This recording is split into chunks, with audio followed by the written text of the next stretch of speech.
Before we get into the video, I think it's important to start with some disclosures. First disclosure is politically, I lean to the left on the political compass. I am in the lower left quadrant, and I think it's important to disclose that because everyone has bias, and no matter how unbiased you try to be, you will always have some bias. And then the second disclosure is there's no AI use in this video, none at all. These opinions are all my own. They were not spoon fed to me by some tech billionaire through his favorite little puppet machine. So, with those two disclosures out of the way, let's talk about the video. The title is Your Vote Does Matter and Why You're Voting Wrong. Now, my inspiration for making this video comes from this meme that I have seen a lot on social media and such over the last year or so. Moloch or ball for the next 4 years. And this is in relation to the American political system and how every 4 years we have terrible choices for president that nobody really likes, and you're basically voting for Moloch or ball. I think we can all agree that nobody really likes any of the political candidates, but this meme really, really makes me angry because it is true for the most part, but it's your fault. Yes, it is you, the voters' fault, that we have this every 4 years. I say it's the voters' fault, but it's actually the people who don't vote. It's their fault. And let's look at some statistics. This is from Pew Research Center. So the question was, I often wish that there were more political parties to choose from. Meaning, I'd like a third party. Now, this dark yellow number is extremely or very, meaning that people really would like another party. The medium yellow color is somewhat, so they're like, yeah, somewhat, I could agree with that. And then the light white yellow color is they don't agree. So agree, don't agree, and then could go either way. So 37% of the total people across all demographics extremely want another political party. And then 32% can understand and get behind that to some degree. That is 69% of the population that would like there to be more options. I don't know who this 30% is that only wants 2 options every 4 years, but I don't know why you want that. And then we can break that down by age groups and then political affiliation. We're not going to talk about the political affiliation, but I really want to talk about the age groups. Look, the groups that want this the most, 18 to 29 and 30 to 49, 43% and 44%. As you get older, people aren't really wanting that as much. And it averages out, but you can see the 18 to 49 age group really wants more political parties. Now, let's see what they do about this. This is the number of people that have, or the percentage of each group that have voted since 1986. You can see that every 4 years, after there's a big presidential election and the voter turnout spikes for each of that, you'll also notice that at the very bottom, the lowest voter turnout is the 18 to 29-year-olds. Remember, those are the people that want more political parties. And below them is the 30 to 44-year-olds, who also fall in the range of people who want more political parties. And then the 45 to 59s, the highest, and then the highest turnout voters of all is the 60 pluses, and they have never dipped below 50%. Even the 45 to 59 age group slightly dipped below 50% in 2014, but other than that, they've been very steady, right around 50% at the lowest, highest up to 65%. So 45 to 60-year-olds, y'all doing good. Y'all are voting. You're doing your part. I probably don't agree with what you're voting for, because statistically you don't really want a third party as much as others, but hey, at least you're voting. That's good. That's how you get your interest done. But the people who want more political parties, they are not voting. You're not going to get what you want if you don't vote. It's pretty simple.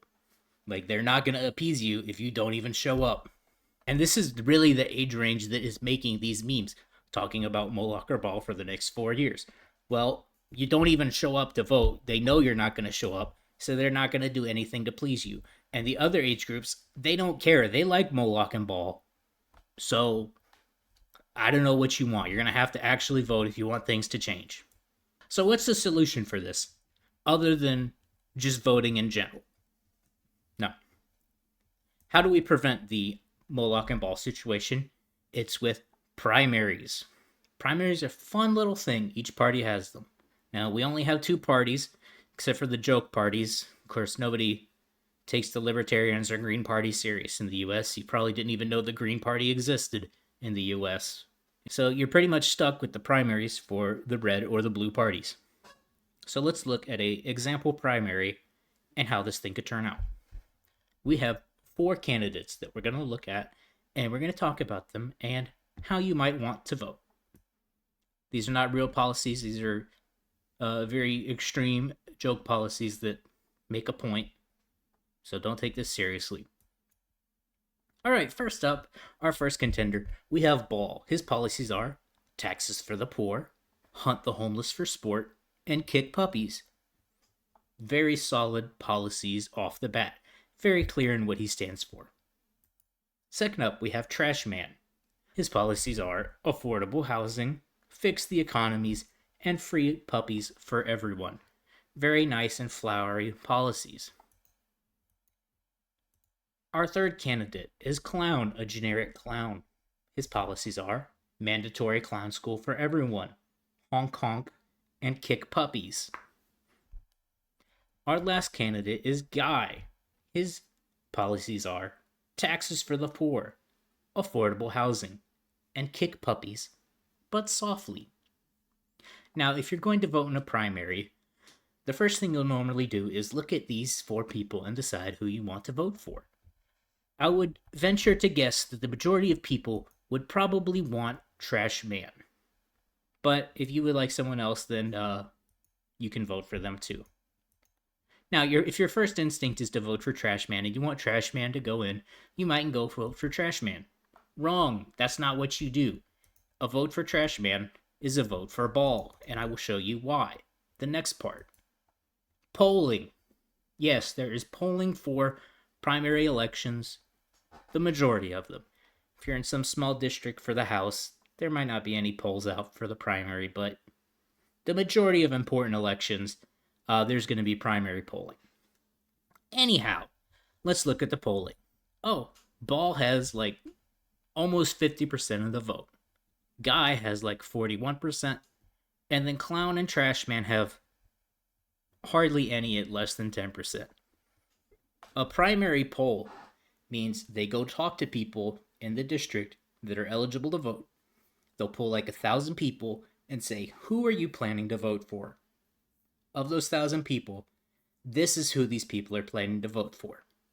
So that means that come election day, as long as this primary poll was done like within a reasonable amount of time before, if it's the newest poll and this is what the results look like, there is not a shot in hell that Trash Man or Clown are going to win.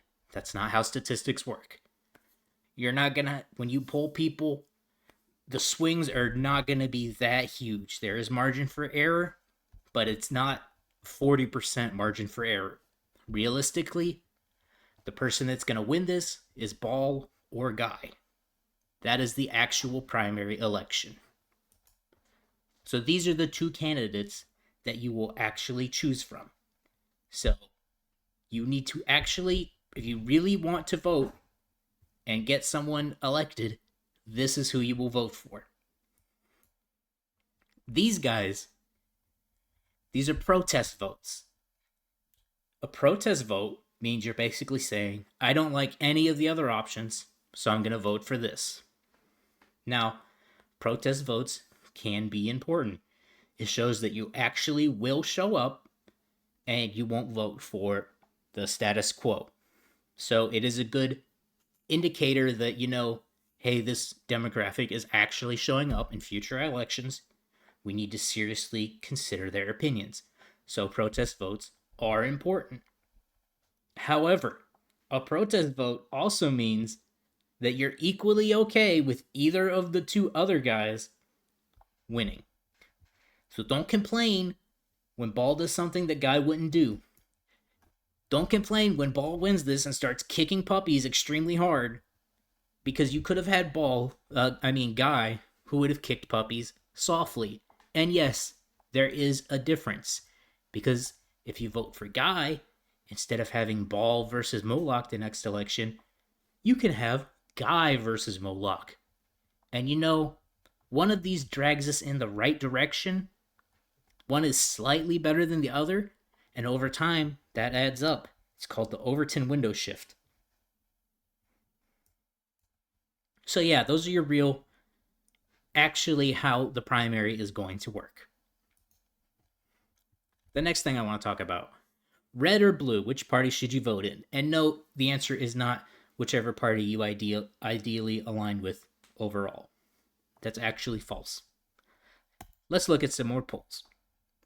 Let's say that these are two states. In one state, the polling shows that for the, let's say, governor's race, the red governor has a 70% chance of winning, and the blue governor has a 30% chance. And let's say in this other state, it's the exact opposite. Now, if you participate in this state and vote in the blue primary, you're doing the exact same thing as before. It's a protest vote. You're not realistically gonna win this. The margin for error is terrible. Think about states like Oklahoma or Minnesota that have never changed the way they vote in the history of ever. Literally since the time of Jesus, they have not changed who they elect. So yeah, you're pretty much wasting a vote if you vote here, which isn't a bad thing. It's a protest vote. We talked about that a little bit, but don't expect serious change. The other thing I would like to mention is, surprisingly, you don't actually have to be a real red party person to run in the red party. You don't have to be a blue party person to run in the blue party primary. Meaning you can just register as them. They don't give you a test that says, what are your values? What are your ideals? No, you can literally just run in the primary and say, hey, I don't actually like anything y'all do, but this is realistically the only way that I have a chance at winning, so I'm going to run in this primary. And if your messaging is good, I'm not saying lie about what you believe, I'm just saying there's no rules against having different viewpoints from the party that you're running with. You can do that. It's fine. It's a more realistic way of trying to win than trying to win as a Democrat in Oklahoma or a Republican in Minnesota. So it's probably better to run in the primary where you'll actually have a shot at winning instead of trying to run in the general election where you're just going to get stomped out and be a status symbol. Now, the other option is states where it could go either way. And I don't just mean swing states. For this current election, Texas is looking like it might have a chance at going either way. So if you're in a state that has a reasonable chance, not even reasonable, has a shot in hell chance of swapping, then you should probably vote with the primary of the party that you agree with. There are some states that, it doesn't matter. You're never going to win. But a lot of states and a lot of districts, it could go either way. Swing years, people are mad, it does change a lot. So it really depends on the political climate at the time. Make sure you look at the polls, see where realistically who's going to win. Is it competitive? Is it not? You have to vote strategically. And now, to bring the end of this slide presentation to a close, you have to actually vote. For the love of God, please vote. And I'm really talking to the people that are from the age of 18 to 30, because I don't know why we just don't vote. Do it. You're not going to get any of the things you want. You're going to hate politics forever unless you actually vote. The people 60 plus figured it out. They all vote. They all go. Like, they're good at it. And so every single politician knows I have to do what they want because they're actually going to show up and vote me out. These 18, 20-year olds, they're going to complain, but they're not going to do anything. It doesn't matter. Your opinion does not matter if you don't vote. So please, register to vote. Just go vote. I'm tired of seeing Moloch versus Ball memes, people complaining and then not doing anything about it. Do something. That's the end of the video. Thank you. Please leave a hate comment and goodbye.